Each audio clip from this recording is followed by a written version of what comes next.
Speed, oscillation speed, with etcetera, ये सब values machine में बहुत प्रिसाइज यानी कि एक्यूरेट रहता है। हमें सिर्फ इन सब पैरामीटर्स की वैल्यूज मशीन में इनपुट करनी होती है, यानी कि मशीन को समझाना होता है। मशीन उन वैल्यूज के बराबर चलेगी और क्वालिटी को मेंटेन करेगी। क्वालिटी मेंटेन करने का एक और तरीका है यूनिफॉर्म मेटल डिपॉजिट करना, यानी जॉइंट के हर जगह में समान मात्रा में मेटल डिपॉजिट करना, जो कि मशीन के लिए बिल्कुल आसान है। तीसरा कारण है lack of defects. Manual welding की तुलना में मैकेनाइज्ड वेल्डिंग में डिफेक्ट्स आने के चांसेस बहुत कम होते हैं, यानी अगर वैल्यूज को ठीक से इनपुट किया जाए तो बिना डिफेक्ट में वेल्डिंग करने में ये मशीन बिल्कुल माहिर है। चौथा है वेल्डिंग पोजीशंस। ये मशीन फिक्स्ड और एडजस्टेबल टाइप की ट्रैक की मदद से प्लेट और पाइप की अलग अलग पोजीशंस में बिना कोई प्रॉब्लम के वेल्डिंग कर सकती है। पांचवा, ये मशीन ड्यूरेबल, टिकाऊ और विश्वसनीय होती है और काम हो जाने के बाद इसको सेफ्टी हैंडल करना है, इसे एक सुरक्षित जगह पर रखना है। सेफ्टी पीपीई, हमारी सुरक्षा हमारी खुद की जिम्मेदारी है, इसलिए सेफ्टी पीपीई पहनना जरूरी है। सेफ्टी शूज जैसे कि आग, मेटल और किसी भी भारी चीज से हमारे पाँव को बचाता है। लेग स्लीव्स जो कि हीट और स्पार्क से हमारे पाँव को बचाता है। हैंड स्लीव्स जो हीट और स्पार्क से हमारे हाथों को बचाता है। लेदर एप्पल मेटल चिप्स और आग से हमारे कपड़ों को और हमारे शरीर को दोनों को प्रोटेक्ट करता है। लेदर हैंड ग्लव्स जो कि किसी भी गर्म चीज से और आग से हमारे हाथों को सुरक्षित रखता है। वेल्डिंग हेलमेट वेल्डिंग करने के समय आंखों को वेल्डिंग लाइट से और सर को सुरक्षित रखता है। कंपोनेंट ऑफ द मशीन, ये है पूरा सेटअप। दोस्तों, मैं वेल्डिंग के लिए जो भी एक्सेसरीज चाहिए, यानी कि welding machine, gas feeder, torch और साथ में मैकेनाइजेशन टूल। मैकेनाइजेशन टूल में आने से पहले बेसिक एक्सेसरीज के बारे में थोड़ा जान लेते हैं। वेल्डिंग मशीन, ये है हमारी वेल्डिंग मशीन जिसका नाम है MIG 600। 600 का मतलब है कि ये एक 600 एम्पियर की वेल्डिंग मशीन है। अभी हम इस मशीन में मौजूद स्विचेस और बटन्स के बारे में थोड़ा जान लेते हैं। पहले जो स्विच है ये है वायर मटेरियल स्विच। इस स्विच से हम जो फिलर वायर इस्तेमाल कर रहे हैं उसका टाइप चूज कर सकते हैं, फ्लक्स और सॉलिड। अभी के लिए फिलर वायर जो है वो सॉलिड टाइप का है, इसलिए हम इस स्विच को सॉलिड ऑप्शन में ही रखेंगे। सेकेंड स्विच है वायर डायर स्विच। इस स्विच को फिलर वायर की डायमीटर के हिसाब से सिलेक्ट किया जाता है। हमारा फिलर वायर का डायमीटर है 1.2 mm, इसलिए हम 1.2 mm वैल्यू में इसको रखेंगे। थर्ड स्विच है 2T और 4T स्विच। T का मतलब है ट्रैक, यानी एक है 2 ट्रैक और दूसरा है 4 ट्रैक। 2T में रखे टॉर्च के ट्रिगर को पहली बार दबा के रखने से फिलर वायर निकलता रहेगा और ट्रिगर को छोड़ देने से वायर निकलना बंद हो जाएगा। और 4T में रखे ट्रिगर को एक बार दबा के छोड़ देने से वायर निकलता रहेगा और दूसरी बार ट्रिगर दबाने पर वायर निकलना बंद हो जाएगा। क्योंकि ये मैकेनाइज्ड वेल्डिंग है और वेल्डिंग के टाइम ट्रिगर को दबा के रखना मुश्किल है, इसलिए हम इसको 4T ऑप्शन में रखेंगे। फोर्थ बटन है गैस चेक बटन। वेल्डिंग करते वक्त गैस का प्रेशर नापने के लिए और चेंज करने के लिए ये बटन का इस्तेमाल होता है। नेक्स्ट दो स्विचेस हैं, इनका नाम है ग्रेटर वोल्टेज और greater current switch. Better quality की वेल्डिंग पाने के लिए हमें अपने रिक्वायरमेंट के हिसाब से इसकी वैल्यू को सेट करना पड़ता है। उसके बाद ऊपर जो 2 LCD डिस्प्ले दिए हुए हैं उसमें से एक है करंट, जिसकी मदद से हम करंट की वैल्यू को देख सकते हैं, और दूसरा है वोल्टेज, जिसकी मदद से हम वोल्टेज की वैल्यू को देख सकते हैं। अब ये नीचे जो 3 केबल्स हैं इनका क्या काम है? पहला है वायर फीडर, जो कि वेल्डिंग मशीन को वायर फीडर से जोड़ता है। दूसरा है टॉर्च, यानी कि ये केबल वेल्डिंग मशीन के साथ टॉर्च को जोड़ता है फीडर की मदद से। तीसरा जो केबल है ये वेल्डिंग मशीन के साथ जॉब को जोड़ता है, यानी जो सर्किट है उसको कंप्लीट करता है। शील्डिंग गैस, ये है शील्डिंग गैस। वेल्डिंग करते समय जो मेटेरियल डिपॉजिट होता है वो मॉल्टन स्टेट में रहता है, जिसका एयर में मौजूद ऑक्सीजन द्वारा ऑक्सीडाइज होने का चांस बहुत ज्यादा होता है। उस मॉल्टन बिल्ड कूल को ऑक्सीडाइज होने से बचाने के लिए शील्डिंग गैस का इस्तेमाल किया जाता है। गैस के साथ कुछ एक्सेसरीज लगी हुई हैं, चलिए एक एक करके देखते हैं। सिलेंडर की, ये है CO2 सिलेंडर की। इसकी मदद से हम सिलेंडर में मौजूद वाल्व को खोलते हैं और गैस सिलेंडर से बाहर आती है। CO2 प्रेशर रेगुलेटर, ये है CO2 प्रेशर रेगुलेटर। इसकी मदद से हम CO2 गैस का प्रेशर को एडजस्ट कर सकते हैं। इसमें 2 घड़ियां लगी हैं। पहली घड़ी की मदद से हम सिलेंडर में मौजूद गैस का प्रेशर जान सकते हैं। दूसरी घड़ी की मदद से हम वर्किंग प्रेशर को नापते हैं और उसे एडजस्ट भी करते हैं। अभी के लिए इस वैल्यू को हम 40 psi में सेट करेंगे। CO2 हीटर, ये एक 220 वोल्ट का गैस हीटर है। CO2 यानी कार्बन डाइऑक्साइड एक ठंडी प्रकार की गैस है जो कि रेगुलेटर के अंदर में जम सकती है। इसको जमने से रोकने के लिए गैस को हीट किया जाता है ताकि रेगुलेटर के अंदर प्रेशर एडजस्ट करने में कोई दिक्कत ना हो। गैस फ्लो मीटर, एकदम एंड में जो इंस्ट्रूमेंट लगा हुआ है गैस फ्लो मीटर, रेगुलेटर को पास करके आने वाले गैस का फ्लो रेट और भी एक्यूरेट बनाने के लिए उसे इस्तेमाल किया जाता है। फ्लो को मेजर करने का यूनिट है लीटर पर मिनट। हम फ्लो मीटर में गैस का फ्लो रेट को 15 लीटर पर मिनट में सेट करेंगे। सेट करने के लिए वेल्डिंग मशीन में गैस चेक बटन को दबा के रखना पड़ेगा और फ्लो मीटर में घड़ी को घुमा के 15 में सेट करना है। सेट हो जाने के बाद वेल्डिंग मशीन में गैस फ्लो बटन को छोड़ देंगे। वायर फीडर, इसे बोला जाता है वायर फीडर। इसका काम है वेल्डिंग करने के समय फिलर वायर गैस करंट को कांस्टेंट हीट में टॉर्च को सप्लाई करना। वायर फीडर में कुछ कंपोनेंट्स हैं। पहला है फिलर वायर। वेल्डिंग के लिए यहाँ जो फिलर वायर यूज किया गया है ये है ER70S6। ये एक सॉलिड वायर टाइप का फिलर वायर है और ये फिलर वायर का डायमीटर है 1.2 mm। दूसरा पार्ट है रिमोट। रिमोट में जो पहला की है वो है करंट एंड स्पीड एडजस्टिंग की। इसकी मदद से हम बिल्डिंग का करंट और वायर फीडर की फीडिंग स्पीड को एडजस्ट कर सकते हैं। सेकेंड बटन को बोला जाता है वायर स्पीड चेकर। इसकी मदद से हम वायर का फीडिंग स्पीड को चेक कर सकते हैं। तीसरा की है वोल्टेज एडजस्टिंग की। इसकी मदद से हम वोल्टेज को हमारी रिक्वायरमेंट के अनुसार एडजस्ट कर सकते हैं। चौथा पार्ट है वेल्डिंग गन मैकेनिज्म, जिसकी मदद से फिलर वायर और शील्डिंग गैस टॉर्च तक पहुंचता है। मैकेनाइजेशन टूल्स कंपोनेंट्स, ये है ऑर्बिटल वेल्डिंग मशीन का इंडिविजुअल कंपोनेंट्स। इन सब पार्ट्स को एक साथ में असेंबल किया जाता है। पहला पार्ट है ट्रैक। ये ट्रैक फिक्स्ड और एडजस्टेबल 2 टाइप का होता है। ट्रैक को पहले जॉब के ऊपर मैग्नेटिक क्लैंप्स के मदद से लगा दिया जाता है। फिर ये ट्रैक एक पटरी के जैसे काम करता है जिसके ऊपर से कैरेज मूवमेंट करता है। दूसरा कंपोनेंट है कैरेज। कैरेज का काम है बिल्डिंग का अलग अलग पैरामीटर्स या वैल्यूज को समझना और वैल्यूज के हिसाब से ट्रैक के ऊपर चलना। तीसरा कंपोनेंट है ऑसिलेटर। ऑसिलेटर का मतलब है एक रिदम में फॉरवर्ड और बैकवर्ड डायरेक्शन में चलते रहना। ऑसिलेटर सेट किया हुआ वैल्यू के हिसाब से हमेशा ऑसिलेट करता रहता है।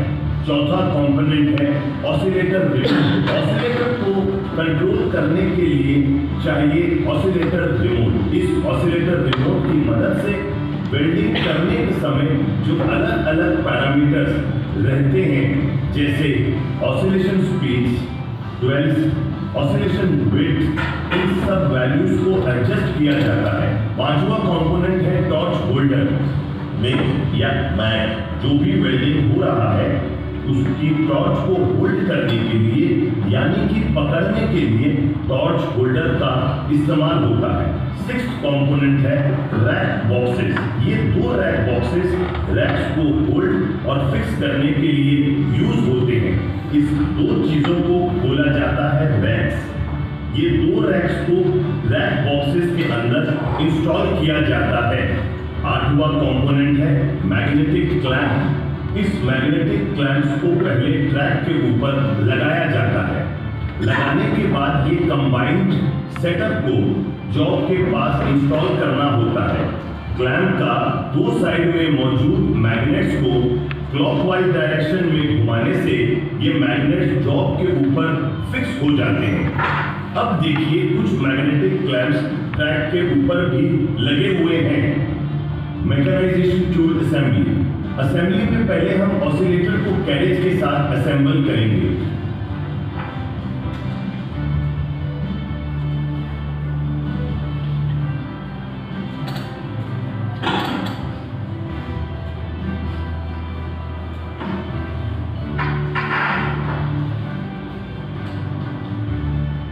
तो सबने देख लिया कि ऑसिलेटर को कैसे कैरेज के ऊपर फिट किया जाता है।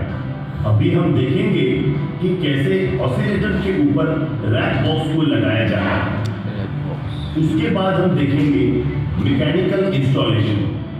पहले हमें ट्रैक को मैग्नेटिक क्लैंप्स की मदद से जॉब के पास इंस्टॉल करना है। उसके बाद ये असेंबल किया हुआ कैरेज को हम ट्रैक के ऊपर इंस्टॉल करेंगे। कैरेज के पीछे की तरफ देखिए 4 व्हील्स लगे हुए हैं। इंस्टॉल करने का समय ट्रैक को हमें इस चारों व्हील्स के बीचों बीच लगाना है। और ये जो पिनियन लगा हुआ है ये रैक पिनियन मैकेनिज्म की मदद से बिना स्लिप के ट्रैक बराबर चलता है। इसके बाद की को ऐसे लॉक करने से कैरेज ट्रैक के ऊपर सही तरीके से इंस्टॉल होता है। इसके बाद रैक को रैक बॉक्स के अंदर इंस्टॉल करेंगे। जो रैक हमने लगाया है अभी उस रैक के ऊपर दूसरे बॉक्स को हम इंस्टॉल करेंगे। उसके बाद स्मॉल रैक बॉक्स के अंदर छोटे वाले रैक को इंस्टॉल करेंगे। उसके बाद टॉर्च होल्डर को छोटे वाले रैक के ऊपर इंस्टॉल करेंगे। अभी वेल्डिंग गन को या टॉर्च को टॉर्च होल्डर में लगा देंगे। ऑसिलेटर रिमोट को इंस्टॉल करने के लिए जो बड़ा वाला रैक हमने पहले लगाया था उसके एंड में जो स्लॉट दिया हुआ है वहां ऑसिलेटर रिमोट को इंस्टॉल करेंगे। देन ऑसिलेटर को ऑसिलेटर रिमोट के साथ एक केबल की मदद से कनेक्ट कर देंगे। Operation of the machine. पूरा इंस्टॉलेशन हो जाने के बाद अब हम देखेंगे मशीन का ऑपरेशन। ये जो कैरेज है इसका मेन काम है ट्रैक बराबर चलना। अभी हम कैरेज में मौजूद एक स्विचेस के बारे में जानेंगे। पहला जो स्विच है वो है पावर स्विच। इसको ऑन करने से कैरेज ऑन होता है। नेक्स्ट जो स्विच है उसका नाम है रन और होल्ड मोड स्विच। इसे अगर हम होल्ड मोड में यानी नीचे की तरफ रखेंगे तो ये कैरेज फॉक। अभी हम कैरेज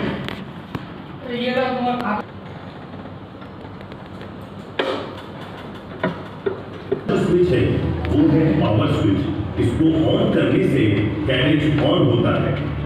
नेक्स्ट जो स्विच है उसका नाम है रन और होल्ड मोड स्विच। इसे अगर हम होल्ड मोड में यानी नीचे की तरफ रखेंगे तो ये कैरेज फॉरवर्ड और रिवर्स मोशन में नहीं चलेगा। इसलिए इस स्विच को हमें ऑपरेशन के टाइम रन मोड में रखना है। तीसरा जो स्विच है इसका नाम है forward neutral reverse motion switch. इस स्विच की मदद से हम कैरेज को फॉरवर्ड यानी आगे, रिवर्स यानी पीछे और न्यूट्रल यानी स्टॉप करके रख सकते हैं। अभी के लिए ये न्यूट्रल मोड पे दिया हुआ है इसलिए ये मूव नहीं कर रहा है। अगर हम इसको ऊपर में यानी कि फॉरवर्ड मोशन में डाल देंगे तो ये ऊपर उठता रहेगा। जैसे कि हम देख रहे हैं कि ये ऊपर उठना चालू किया है लेकिन बहुत धीमी गति से। तो इसका स्पीड बढ़ाने के लिए ऊपर में दिए हुए स्पीड कंट्रोल स्विच को क्लॉकवाइज डायरेक्शन में घुमाना है। अब देखिए इस ट्रैवल स्पीड को हम 38 सेंटीमीटर पर मिनट में सेट किए हुए हैं, तो ये उसी स्पीड में ऊपर उठ रहा है। इस मोशन को स्टॉप करने के लिए इस स्विच को हम न्यूट्रल पोजीशन पर लाएंगे, तो देखिए अब ये रुक गया है। नीचे यानी कि रिवर्स में लाने के लिए हमको इस स्विच को रिवर्स मोशन में डालना पड़ेगा। अब ये कैरेज 38 सेंटीमीटर पर मिनट की स्पीड से नीचे आ रहा है। वेल्डिंग शुरू करने के समय जहां से वेल्डिंग शुरू होगा, कैरेज को पहले उस लेवल पे लाना होगा। लाने के बाद हम कैरेज को स्टॉप करेंगे और रन के लिए रिक्वायरमेंट के अनुसार वैल्यू सेट करेंगे। Oscillator remote switches. अब आते हैं ऑसिलेटर रिमोट पे और रिमोट में मौजूद अलग अलग स्विचेस को जान लेते हैं। पहला जो स्विच है ये है पावर स्विच। ये अभी ऑन है, इसलिए रिमोट में जो डिस्प्ले है ये भी ऑन कंडीशन में है। उसके बाद आते हैं 3 स्विचेस में, यानी कि ए, बी और सी। इन स्विचेस को बोला जाता है डुअल स्विचेस। डुअल का मतलब क्या है? डुअल का मतलब है होल्ड टाइम या रुके रहने का समय। इसका मतलब है कि वेल्डिंग करते समय एक्सट्रीम लेफ्ट यानी ए, मिडिल यानी बी और एक्सट्रीम राइट यानी सी पोजीशन में गन कितने सेकंड्स रुकेगा। अगर हम ए स्विच को क्लॉकवाइज डायरेक्शन में रोटेट करेंगे तो लेफ्ट पोजीशन में रुकने का टाइम बढ़ेगा, यानी अभी के वैल्यू के हिसाब से ऑसिलेटर लेफ्ट पोजीशन में 0.4 सेकेंड रुकेगा। मिडिल यानी बी स्विच का वैल्यू अभी के लिए 0.0 रखा हुआ है, यानी कि ये मिडिल पोजीशन में नहीं रुकेगा। हम इसकी वैल्यू को बढ़ा सकते हैं और इसकी वैल्यू को 0.5 सेकेंड में सेट करेंगे और एक्सट्रीम राइट पोजीशन में ड्वेल टाइम को एक तरीके से 0.3 रखेंगे, यानी ये इस पोजीशन में 0.3 सेकेंड रुकेगा। हमको याद रखना है कि ये टाइम का जो इंटरवल है वो है 0.1 सेकेंड और मिनिमम वैल्यू है 0.0 सेकेंड और मैक्सिमम वैल्यू है 9.9 सेकेंड। यानी कि एक पर्टिकुलर पोजीशन में ऑसिलेटर मैक्सिमम 9.9 सेकेंड तक रुक सकता है। उसके बाद जो स्विच आता है वो है डुअल इनेबल और disable switch.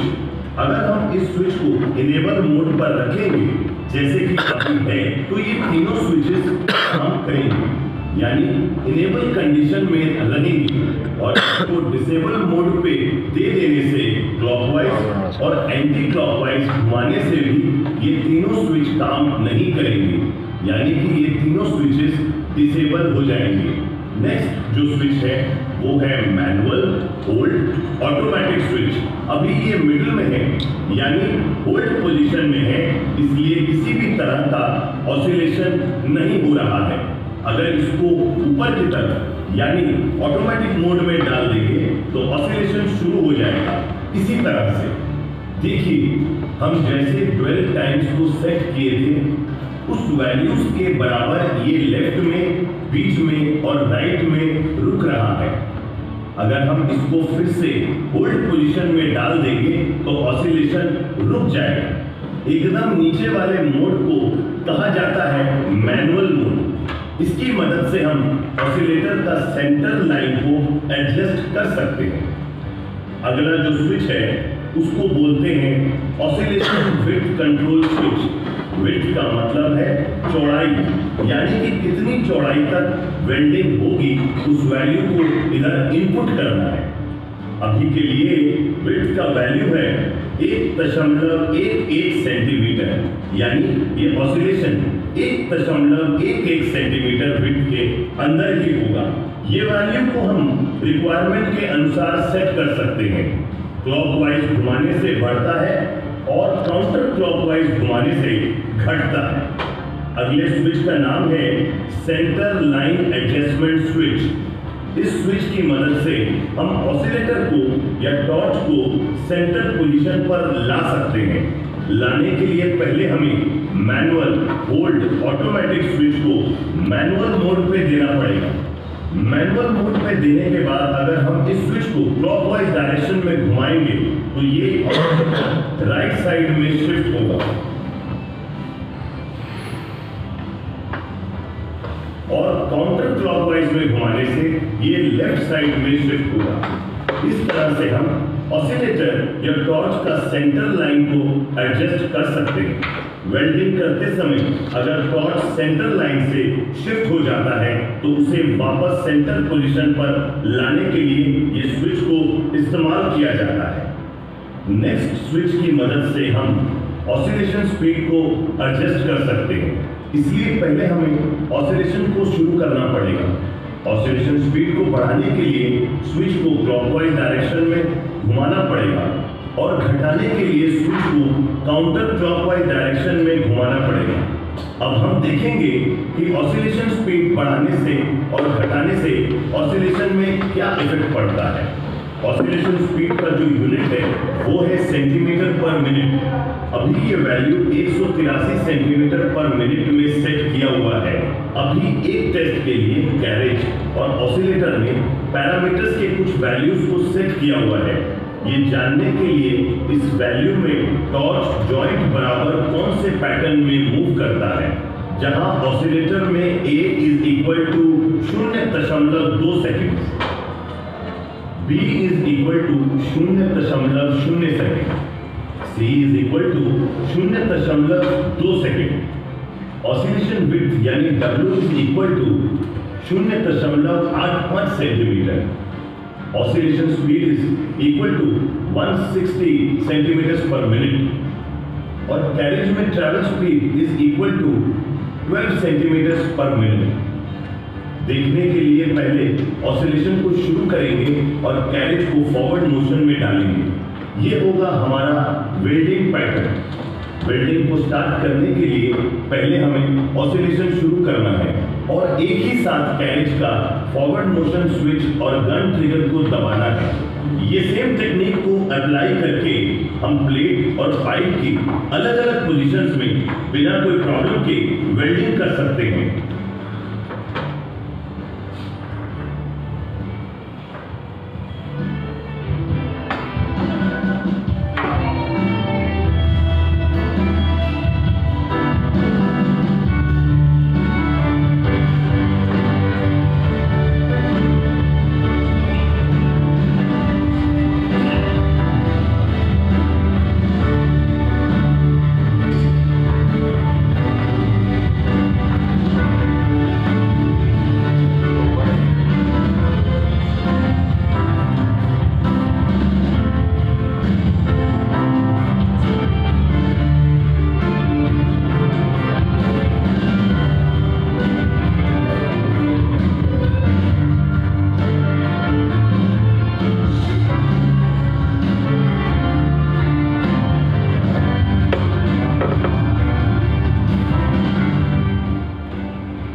Important machine information and limitation. तो दोस्तों चलिए हम इस मशीन के बारे में कुछ इंफॉर्मेशन और लिमिटेशन स्क्रीन पर देख लेते हैं।